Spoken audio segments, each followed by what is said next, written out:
Hi guys, morning. Morning po.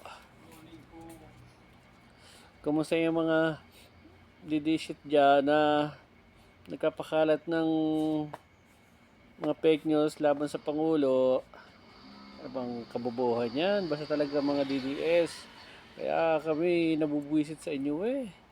Handaan yung yung hocus pocus, yung makasira lang kayo sa gobyerno, masiraan nyo lang ang gobyerno. Mga ulaga kayo. Di ba ninyo alam, siraan ninyo ang Pangulo, siraan ninyo ang gobyerno, sinong apektado? Mas apektado ang nakakaraming Pilipino. Hindi ang Pangulo, hindi ang gobyerno. Alam niyo bakit? Once na nasira ang reputasyon ng gobyerno o ekonomiya, sino magsasuffer? Pangulo ba? Hindi ah. Matatapos ang termo ng Pangulo, matatapos ang trabaho niya, pero apektado ang mamamayan. Kung di ba naman kayo mga siraulo na wala kayong iniisip kundi masira ang ekonomiya ng bansa.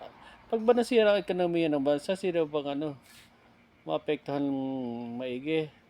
Ang Pangulo ba? Hindi ah. May pera yung mga yan. Wala silang magiging problema sa kabuhayan nila. Ang maapektuhan ay ang ordinaryong Pilipino, kundi ba naman kayo mga tanga. Kayo mga OFW sumusuporta sa Pangulo. Sa mga Duterte na yan.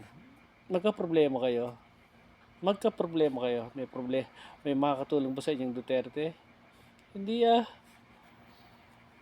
Mga gobyerno pa rin ang lalapitan ninyo. Sino bang nasa gobyerno ngayon? Di ba ang Pangulo? Di ba naman mga tanga ba yan? Lahat ng kailangan nyo ngayon puro sa gobyerno. Lahat ng ilalapit ninyo. Kaya kayo ngayon, kakabwisit kayo. Wala nang sense yung pinaglalaban ninyo. Yung mga pinaglalaban yung politiko, nakakulong.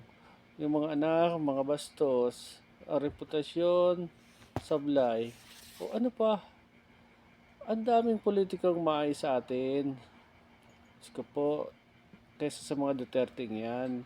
Tingnan nyo ng mga track record ng mga yan. Ang mga history niyan. Panoorin niyo yung mga previous video niya mga yan sa mainstream media, kahit sa social media. Panoorin nyo ano nga pinaggagawa ng mga yan.